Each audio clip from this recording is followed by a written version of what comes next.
Hello friends, today we have with us Dr. Anit who has cleared the FMG exam. Let us learn some secrets of success from him. So Dr. Anit, could you please tell us something about yourself? Yes, hello. I am Dr. Anit. I am also a foreign graduate. I have done my graduation from China and I've cleared this FMG exam in June 2021 session. And I'm here to talk to you about how to clear this exam and how to study for it, basically. I graduated in 2018 and since then I have been appearing for the exam and I have finally cleared it on my 5th attempt, that is June 2021 session. Okay, 3 years is a very long time. Now we would like to know what are the common mistakes that students commit while preparing for these exams. The first mistake and the very main mistake is we should not study after our graduation. We should start studying for this or rather preparing for this exam as soon as possible by your third year or something. Third year or second year, depending on when you're comfortable with. Now, as we realize the importance of starting early, what do you think are the biggest hurdles that students come across? The laziness is the biggest hurdle which is common among each of us. So laziness should not be an issue for anyone because that is what keeps us behind. Now, if for example, if someone wants to start studying from their first year, now you have to keep in mind that you're studying, you have to keep a higher goal in your mind that you have to study for the FMG exam and not for your first year final exam, because if you keep studying for a first year final exam and then you later on study for your FMG, like for example after your graduation, which is the mistake which I mentioned previously, is gonna put you at a risk of not passing this exam. So the first thing you should do is put aside your laziness and start studying from your first year or from your second year. Can you suggest ways or any strategies in which you can blend your college studies and preparations for next? Do not confuse with next and the college studies. There is no need to blend. Both are one and the same thing. So what you can do, what all of you can do is study for keep a bigger aim. Like I said, study for the FMG or for the next, which is the new exam which is going to come up. See, eventually when you graduate from whichever college or whichever country you're studying from, you are not going to stay there and do your PG, of course, right? You're going to come back to India because you have to come back to India and give that license exam which you have to give. So don't be in this bubble that you're going to study for this your first year final exam or your second year final exam and you know everything. It's not like that. It's not going to work like that. You have to keep in mind that you're studying for the next or the FMG exam. So when you think about it like that, you will eventually start preparing for your next exam, your own country exam, that is the Indian exam. And eventually when you study for that, you will automatically clear the college exams as well because the portion is nonetheless the same. Absolutely. The advantage of setting higher goals is that they always inspire us to take action. I mean, if you know you have lots to do, you will begin early and take appropriate steps. Now, once the goal is set, which resources you should look for while preparing for the next exam? But keep your resources simple, like BEW, and study from those resources and review from your standard books. There is one method which you can study is you can start studying first. First step is to study, then second step is to review, and third step is to recall.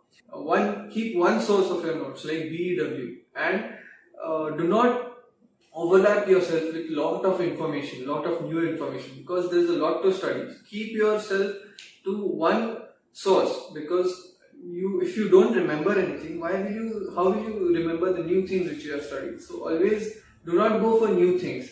Keep your notes and your resources simple or compact so that you remember whatever you have learnt. Give 3 to 4 hours for revision and recalling whatever you have studied in the last 2 or 3 weeks. Okay. MBBS syllabus is vast. You cannot go on reading anything and everything which will consume time. So doctor, what is the role of MCQ based study here? The new exam pattern which has come is MCQ oriented, and the next pattern is going to be a 2-step pattern where you have to give 180 MCQs in the first step, and the next step will be a Viva. Those 180 MCQs, which are going to be crucial MCQs, increase your knowledge. You have to study according to the exam pattern, and what the exam pattern is MCQ oriented.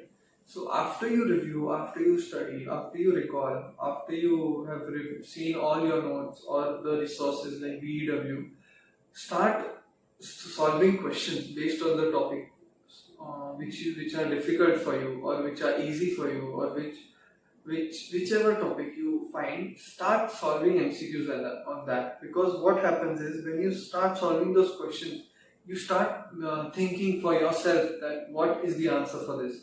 Do not just keep reading blindly. Think about what you have read and then answer those questions accordingly. Okay.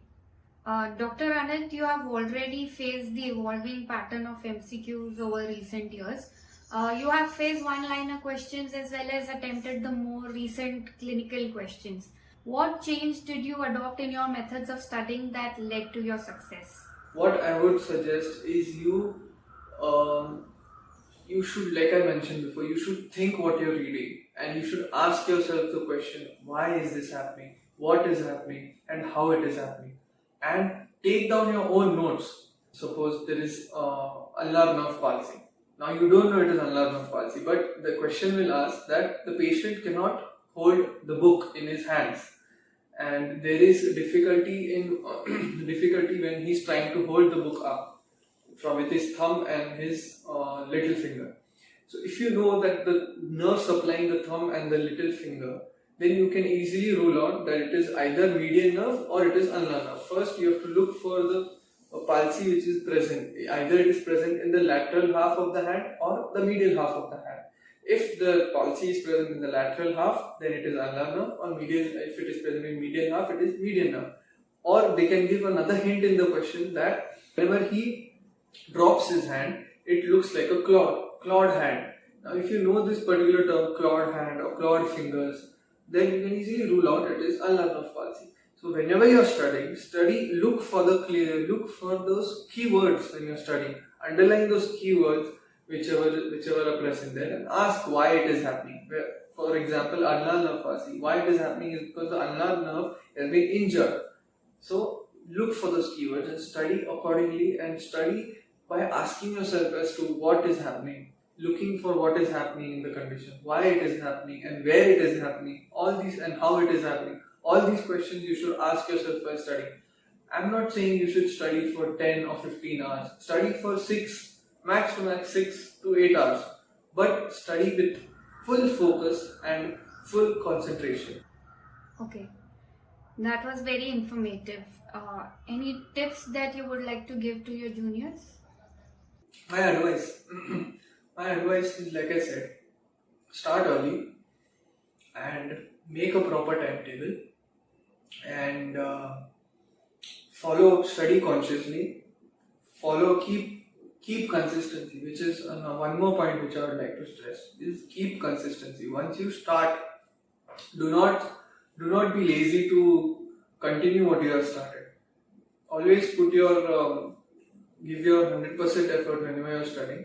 To always have a positive mindset whenever you are studying, and always you have to remember that you are becoming future doctors, and you have to be perfect in whatever you are doing. Have to be perfect, or rather you have to be ready for whatever you have to do in the future.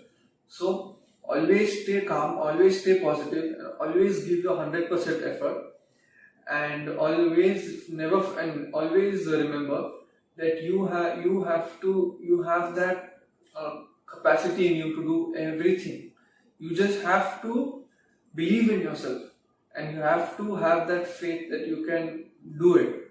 do not just think that you once you graduate you're a doctor. No, it's not. It doesn't. It should not end there. Your aim should be as high as NEET PG. True. Post-graduation will make your career at least one step ahead of other MBBS degree holders. Dr. Anit, thanks for your genuine advice. I'm sure this will help next aspirants. Good luck and tons of best wishes from Bright EduWorld.